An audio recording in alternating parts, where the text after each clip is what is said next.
उन्होंने राजनेता तक का अपना सफर तय किया, लेखिका रहीं, कवयित्री रहीं। जिस क्षेत्र में उनको देखा जाए उस क्षेत्र में अपना एक दखल रखती थी। बड़ा दुख का ये विषय कहा जा सकता है। और राजनेता जो हमारे साथ इस वक्त फोनलाइन पर जुड़ रहे हैं वो इसी बात पर दुख जता रहे हैं कि अब उनकी जो दीदी हैं, जिन्हें प्यार से सभी लोग दीदी कहा करते थे, राजनीति में जुड़े हुए लोग, वो अब उनके बीच नहीं रही। हमारे साथ राजस्थान सरकार में मंत्री रहे प्रताप सिंह खाचरियावास जी फोनलाइन पर जुड़ गए हैं। प्रताप जी, दीदी के नाम से बड़ा मशहूर रही हैं डॉक्टर गिरिजा व्यास, और दिल्ली तक उन्होंने राजस्थान की आवाज को बुलंद किया।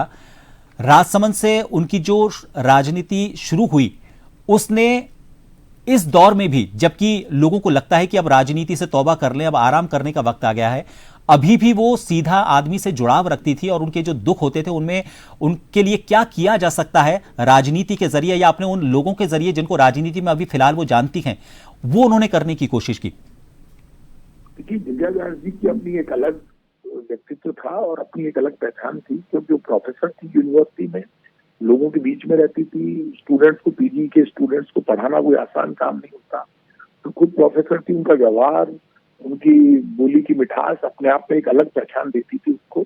यही कारण था कि वो पॉलिटिक्स में आगे बढ़ी, एमएलए रही, स्टेट में मिनिस्टर रही, केंद्र में मंत्री रही, स्टेट कांग्रेस प्रेसिडेंट भी रही। और आज तक मैंने उनका व्यवहार देखा, वो कभी घबराई नहीं।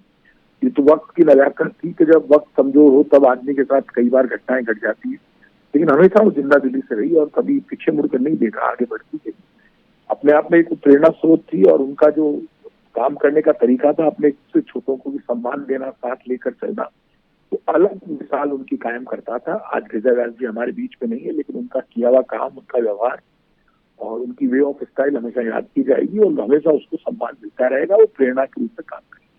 प्रताप जी, राजनीति में रहते हुए अपने व्यक्तित्व को सुलझा हुआ रखना ये बड़ा मुश्किल हो जाता है। आप हालात की बात कहें या फिर आज के राजनीति के दौर की बात करें, लेकिन वो हमेशा इतनी सुलझी हुई रही जैसे एक खुली किताब होती है। पीएचडी के स्टूडेंट्स को वो उन्होंने पढ़ाया, और पीएचडी करने वाला समझता है कि कोई भी बात अगर वो कुछ कहता है अपनी थीसिस में भी जब लिखता है तो उसे साबित करने के लिए नीचे उसे फुटनोट में जिक्र करना पड़ता है। ये क्यों है, इसका कारण क्या है? कुछ यही छवि उनकी शिक्षिका की वजह से आम राजनीति में भी रही कि वो बहुत सुलझी हुई रही। नो डाउट, उनके अंदर में बहुत लोगों ने पीएचडी की और उनका एक जो अपना अलग व्यक्तित्व था। प्रोफेसर तो बहुत होते हैं, लेकिन वो प्रोफेसर जो आम भाषा में, स्टेट की भाषा में, आम आदमी की भाषा में स्टूडेंट्स के साथ व्यवहार रखकर आगे बढ़े, वो अपनी अलग पहचान करता है। यही कारण था कि प्रोफेसर रहते हुए आगे बढ़ी और पॉलिटिक्स में इतना आगे निकल पाई। और उनका व्यवहार तो नो डाउट तारीफ से काबिल था और लोग उनको पसंद करते थे। अभी तक भी जब उनकी ज्यादा हो गई थी तब भी वो लोगों से बहुत ज्यादा जुड़ाव रखती थी।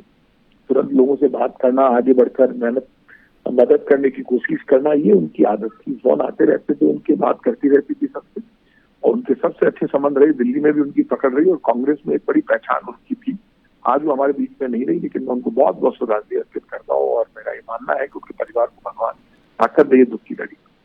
बहुत धन्यवाद प्रताप जी हमसे जुड़ने के लिए। तो एक दुख की घड़ी है, हालांकि लोग उन्हें दिलों से कभी निकाल नहीं पाएंगे। दिल में उन्होंने वो जगह बनाई है जो आमतौर पर किसी सियासतदान के लिए बनती नहीं है, लेकिन जिस तरह की उनकी छवि रही, एक शिक्षिका से लेकर उन्होंने सियासत में जो अपना मुकाम हासिल किया है, उसकी वजह से लोग उन्हें याद कर रहे हैं, भरे दिल से श्रद्धांजलि दे रहे हैं।